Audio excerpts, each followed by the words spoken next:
Hello students, welcome back to my YouTube channel study with Ira.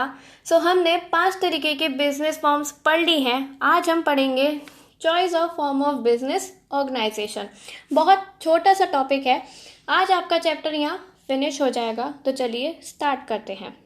हमने 5 तरीके के business organisations की फॉर्म्स पढ़ ली हैं। Sole proprietorship, partnership, joint Hindu family business, cooperative society and joint stock company. ये पांचों forms हमने पढ़ ली हैं। अब आपने सोच लिया कि आपको बिजनेस स्टार्ट करना है। आपको बिजनेस की पांचों फॉर्म्स के बारे में भी पता है। तो अब आपको ये देखना है कि आपके लिए कौन सी फॉर्म ज़्यादा सूटेबल है, किस में आपका बिजनेस ज़्यादा ग्रो करेगा।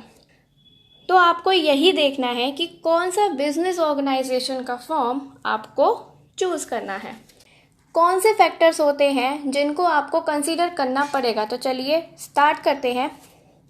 सबसे पहले हम फर्स्ट फैक्टर देखते हैं, इसमें हमारा फॉर्मेशन। पहले ये देखना है आपको कि बिजनेस स्टार्ट करने में कितनी कॉस्ट लगेगी और कितना आसान होगा। अगर आप चाहते हो कि कॉस्ट कम लगे और जल्दी स्टार्ट हो तो आप कौन सा चूज़ करोगे, सोल प्रोप्राइटरशिप। या 2-3 लोग हैं तो पार्टनरशिप, या आपका फैमिली बिजनेस है तो जॉइंट हिंदू फैमिली बिजनेस, या फिर कोऑपरेटिव सोसाइटी स्टार्ट करनी है तो आपको लीगल फॉर्मेलिटीज़ पूरी करनी होगी और कंपनी में भी आपको लीगल फॉर्मेलिटीज़ पूरी करनी होगी। अगर आप सोल प्रोप्राइटरशिप करना चाहते हो तो इसमें कोई लीगल फॉर्मेलिटीज़ नहीं होती, इजी फॉर्मेशन होता है। अगर आप पार्टनरशिप स्टार्ट करना चाहते हो तो इसमें रजिस्ट्रेशन ऑप्शनल होता है। करवाना है करवाओ, नहीं करवाना मत करवाओ, और इसका फॉर्मेशन भी इजी होता है। जॉइंट हिंदू फैमिली बिजनेस में कुछ लीगल फॉर्मेलिटीज़ होती हैं जिनको पूरा करना होता है। कोऑपरेटिव सोसाइटी में रजिस्ट्रेशन कंपलसरी होता है और इसमें लीगल फॉर्मेलिटीज़ बहुत ज़्यादा होती हैं। कंपनी के केस में क्या होता है, कंपनी का रजिस्ट्रेशन कंपलसरी होता है और इसमें बहुत लीगल फॉर्मेलिटीज़ पूरी करनी होती हैं। इसका प्रोसेस बहुत लेंदी होता है और एक्सपेंसिव भी होता है। अब हम अपने नेक्स्ट फैक्टर की बात करते हैं, that is members. Sole proprietorship में केवल एक मेंबर होता है, वो होता है ओनर।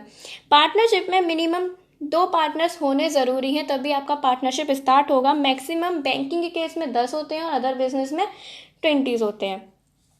अगर आप जॉइंट हिंदू फैमिली बिजनेस में देखें मेंबर्स, तो इसमें आपको कम से कम 2 पर्सन्स की ज़रूरत पड़ेगी, तभी आपकी joint Hindu family business form होगी।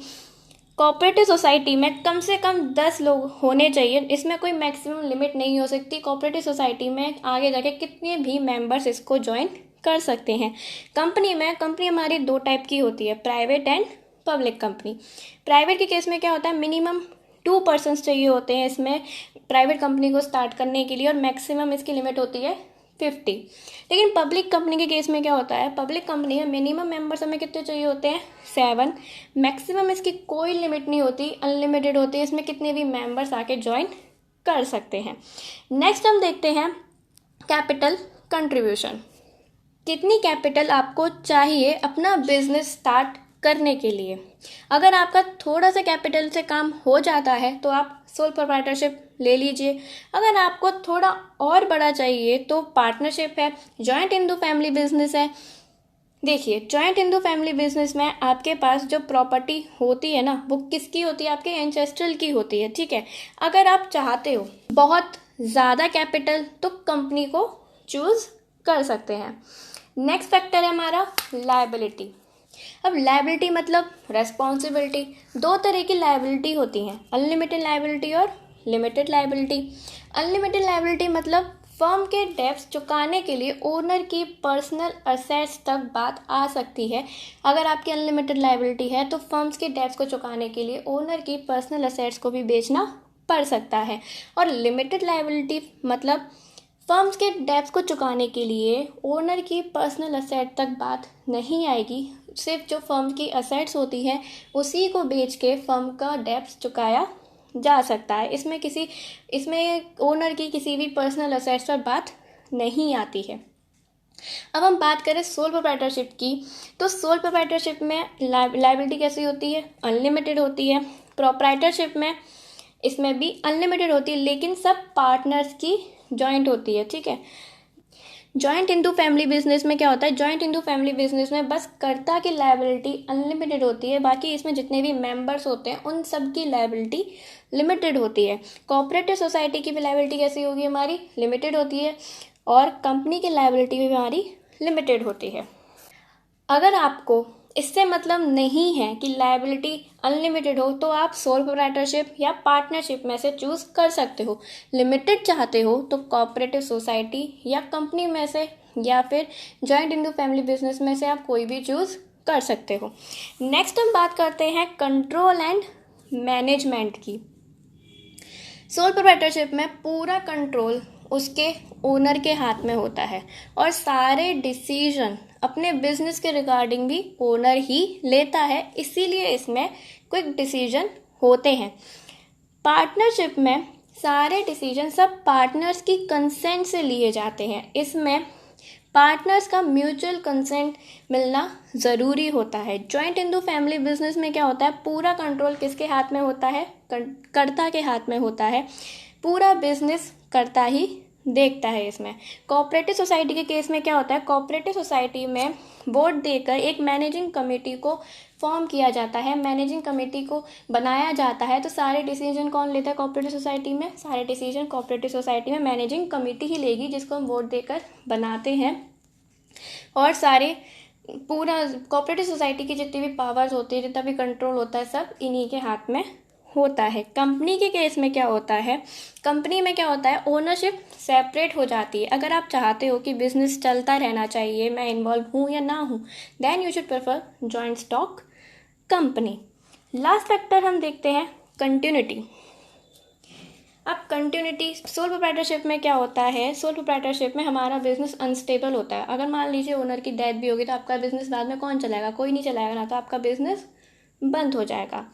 लेकिन पार्टनरशिप में क्या होता है, पार्टनरशिप में आपका बिजनेस स्टेबल रहता है। कैसे, अगर मान लीजिए किसी एक पार्टनर की डेथ भी हो गई, कोई एक पार्टनर रिटायर भी हो गया या फिर इंसॉल्वेंट हो गया, तो आपका बिजनेस चलता रहेगा, लेकिन आप जो बाकी के पार्टनर्स होंगे उनको एक नया एग्रीमेंट बनाना पड़ेगा, नई पार्टनरशिप डीड बनानी पड़ेगी, उसी पे आपका बिजनेस कंटिन्यू चलेगा।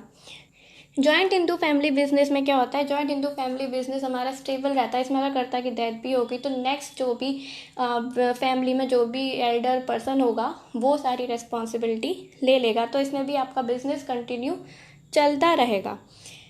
कोऑपरेटिव सोसाइटी में क्या होता है, कोऑपरेटिव सोसाइटी में भी हमारा बिजनेस स्टेबल होता है, क्योंकि इसकी अपनी एक अलग आइडेंटिटी होती है, तो हमारा इसमें बिजनेस लंबे समय तक चलता रहेगा, ठीक है। सेम एज कंपनी में भी यही होता है, मेंबर्स आए या मेंबर्स जाए, कंपनी को इससे कोई मतलब नहीं होगा, मेंबर्स आ रहे हैं आए, जा रहे हैं जाए, लेकिन बिजनेस हमारा चलता रहेगा। क्यों, क्योंकि इसकी अपनी एक अलग आइडेंटिटी होती है, तो हमारा बिजनेस चलता रहेगा। अगर आप चाहते हैं कि आपका बिजनेस लंबे समय तक चलता रहे, then you should prefer joint stock company, cooperative society या फिर जॉइंट इंटू फैमिली बिजनेस। आप इनमें से कोई सा भी चूज़ कर सकते हैं।